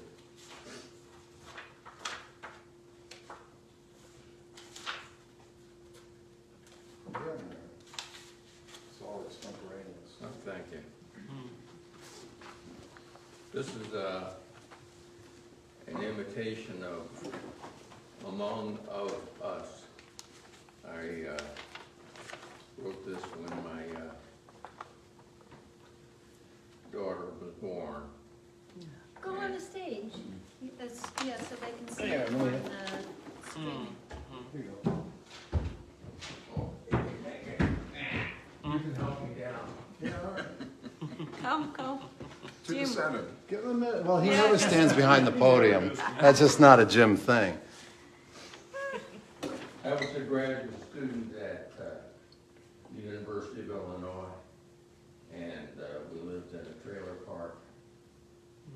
I bought 2 trailers.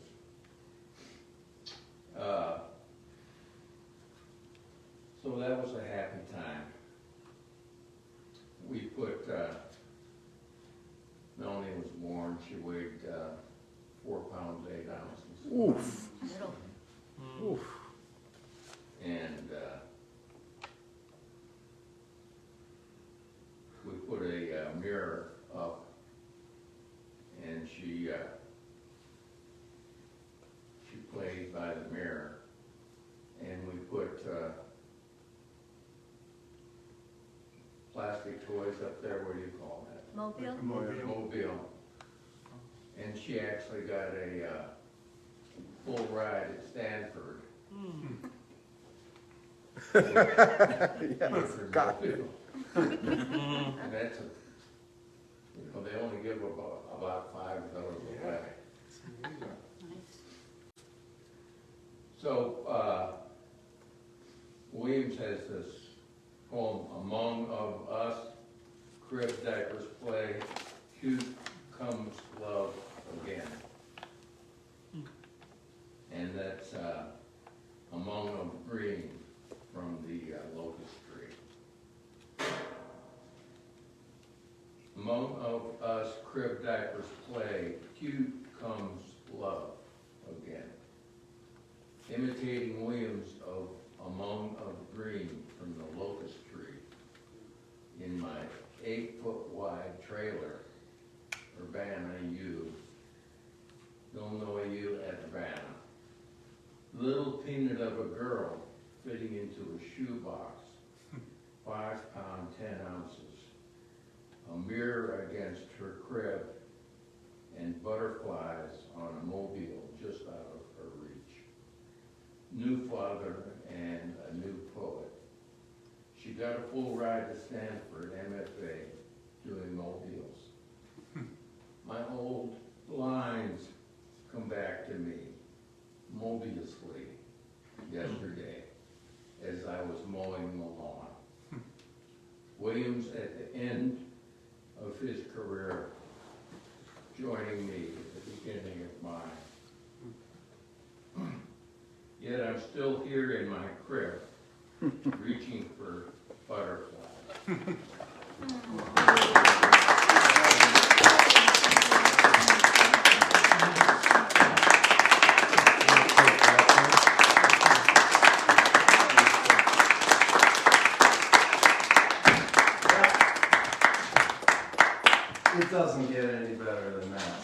just bookmark that and return to it as necessary.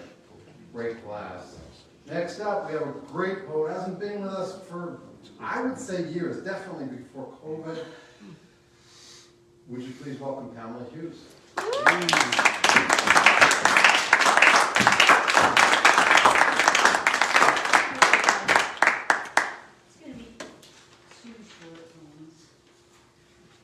This is called paper birch.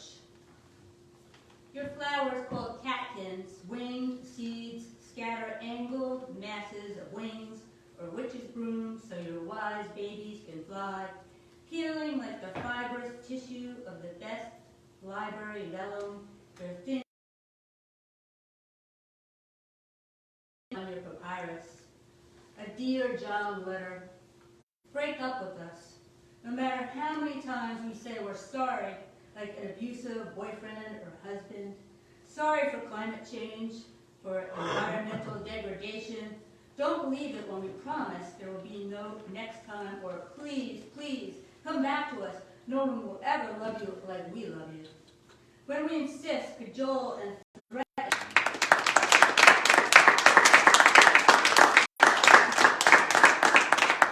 this is a little tiny poem, images poem. While holding a bouquet of salvia, a ruby-throated hummingbird follows me like a haiku, small and jeweled, 17 syllables of summer.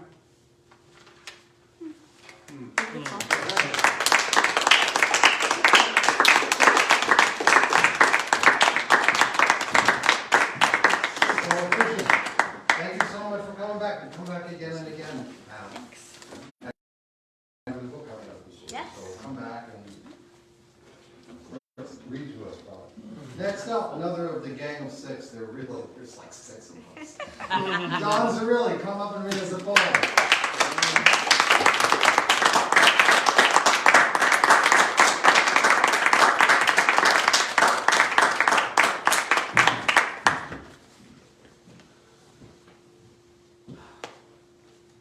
This poem is called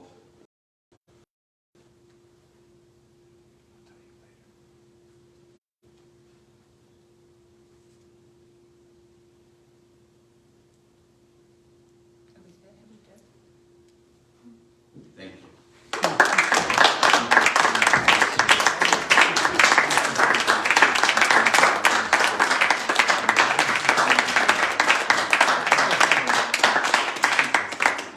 You know, it's not popular to memorize your poetry as much as it used to be, but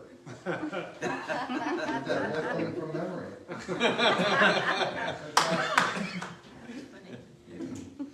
Next up, a guy who sometimes sings for us, sometimes reads lyrical poetry to us, and whose greatest poem ever is called Helen's Back, but I don't know if he's going to read that today. Would you please welcome John Dahl?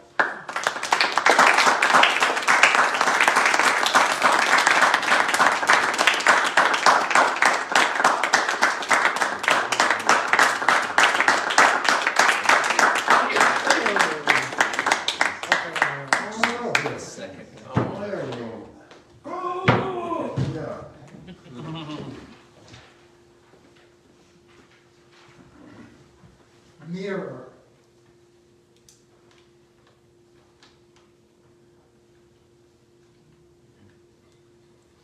There is a large discrepancy between who you may think you are and who you is.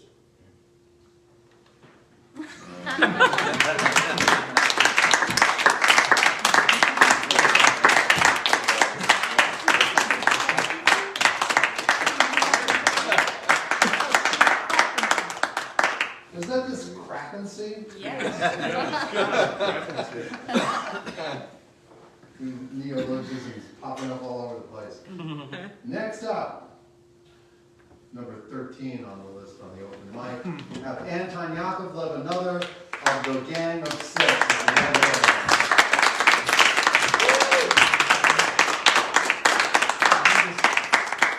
Thank you so much, Brigidh and Seth, for making it here and for reading. That's really special reading, both of you. And I very much looking forward to continuing to follow your work, long beyond tonight's reading. Some of you have heard this before, but well. In a few days, these walls will disappear. And I'll hold on to whatever memory leaves. The pictures, the blue notebooks, the odd fight. People will ask me why I look so tired. Their grins will flicker out. We'll fill awkward pauses with death. I'll drive past the big statue of a government official. Shrug. Mistake words for silence. Despite myself, I love Christmas lights that hang over our lap of goodbyes, though I have it on good authority that we'll die. The departed don't move but deflate. I was 7 when I first set foot in those rooms. Shadows hadn't learned how to hide. But I put the camera away, forced myself to reconstruct all this in my obsessions. At my signal, the smell of pines overwhelms. A horse runs toward a candle. I spend all afternoon looking for an old... About this man, and this is written by a poet. It's kind of poetry, it's lyrical a little bit, about a man, Dietrich Bonhoeffer, who wanted to make it a better world. He said we need to take action to make it a better world, to make it a more loving world, showcase our spiritual essence to counteract the massacre of the flesh. The director of the play is Alan Baxter, he's here, and the lead actor. And Dietrich Bonhoeffer was called to do something he never thought he would ever contemplate, to assassinate a demon. He always believed in loving his enemies, loving people. He helped many Jews through Switzerland to escape. Don't use up all your time on the intro, though. Okay. And what I do is pretty short. Thank you. And thank you. So, he realized that he's got to take action, work as a double agent, and finally was called upon to participate in the Valkyrie assassination of Hitler. And so he's browbeating himself, contemplating this. Ich habe Blut in meine Hände, wanting to kill, finding an excuse to kill. Am I evil? Am I rotten? Is this the forgiving Christian with empathy for the suffering and the sick? I am the impure one, I am the hypocrite. I profess forgiveness, and yet I contemplate the death of the Führer. Am I a fiend? I have empathy. I have empathy so much that I contemplate the death of the Führer. I'm becoming one of them, an unforgiving, heartless Nazi, and yet no remorse. Kill for kill, I'm thinking some inner pleasure like revenge. Kill one of them, I deserve to be executed! Spare the innocent. Ich weiß es nicht. Die Leute zählen auf mich. People count on me. Who am I? God, forgive me. Forgive me. What have I become?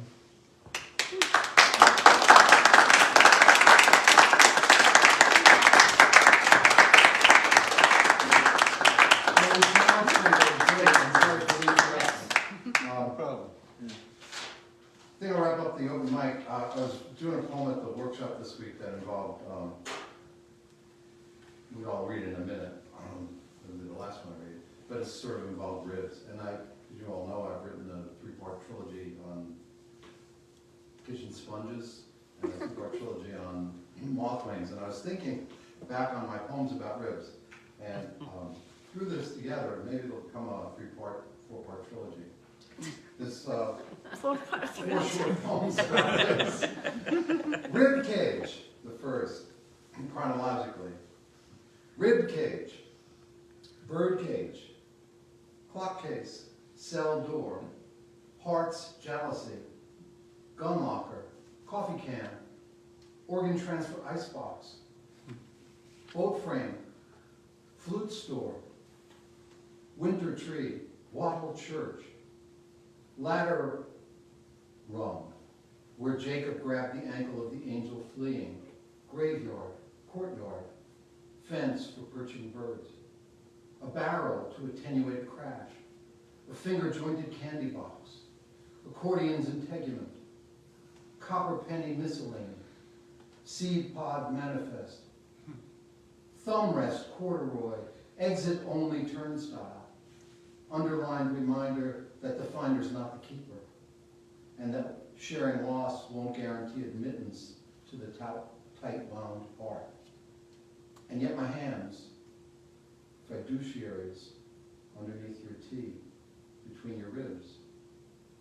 And we stand face to face in the kitchen in the evening, old already, older still to come. And yet I love you, skinny woman. Part 2. Her silver rings in the dish by the bed. Her widely striped pajama pants hang loosely when she putters at the sink. And when she takes her silver rings like quail eggs off and lays them in the bedside dish and wears her PJs till the lights are out, my fingers rest like Madeleine in baking trays between her ribs. Part 3. The flat rocks first skip on Sleep's Lake. Say that again. The flat rocks first skip on Sleep's Lake. Up from the flat rocks first skip on Sleep's Lake, believing you, hip high, the other way, behind me faced.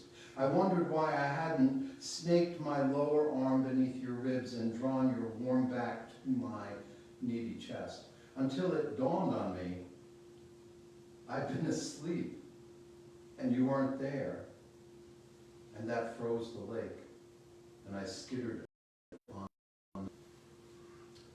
When I get my hands on you, I'll draw your t-shirt past the friction of your waistband and touch my fingertips to your back, like Neil Armstrong putting his foot down on the moon. Thank you.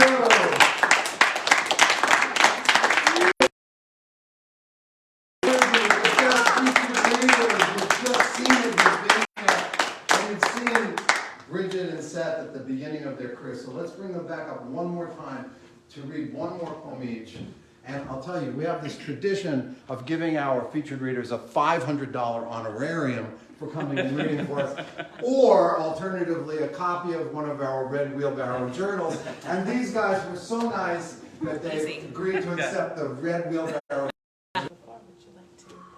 Seth is going to go first this time for the last poem of the night.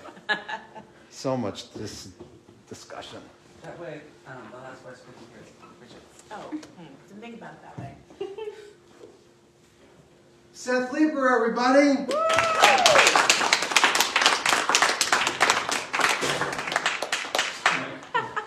Thank you again so much for having me. It's been a pleasure to be here and hear all of your wonderful poems, and I hope to acquire everyone's books sooner than later. This is called We Were Late. The loons. They are, in fact, crazy for their lover to return, who swam afar to collect fish and some sweetgrass, whose shadow left the ripples empty. So they send up their elongated bowels toward the clearing skies overhead, a siren call bent into a plea. Lover, oh lover, come home to me.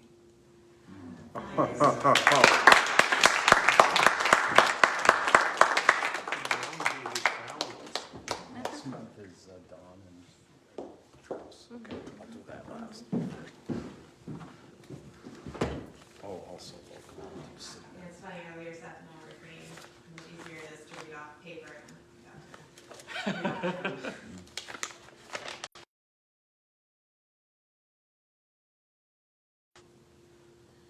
Nighttime. It's raining. My father drives us home in one of the Dodge Caravans. This one is purple. I lean my head against cool window glass, let the engine rattle through my skull. In the storm, all the lights bleed into the sky. High beams and street lamps, signals wave my train across the bridge. I press my cheek to the grab rail. My teeth are buzzing in my jaw, and the pulsing beacons make constellations for just the space of a breath.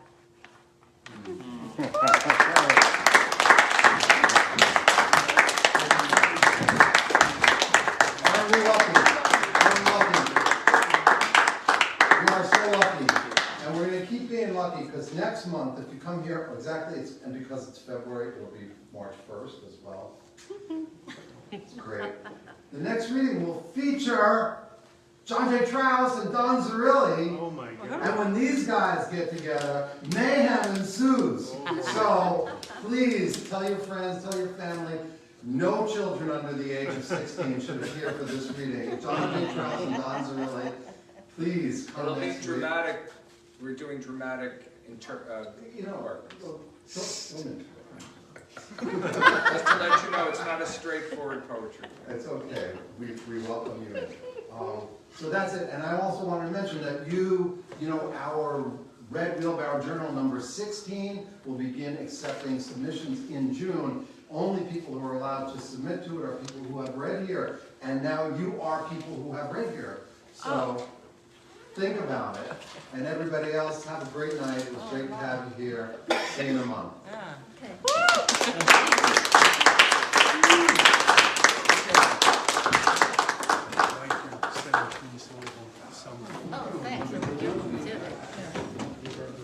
Okay, what did this thing do? Do we have your email? I have their emails. I have their wrong emails. I have their right emails. So I can put them so you get the accompanying. announcement. Send a possible. Yeah. I'll be sure to circulate that to you guys. Yeah, and if you can't send me a link, if you can give For me the workshop? Okay. Oh, yeah. Well, that's coming. When they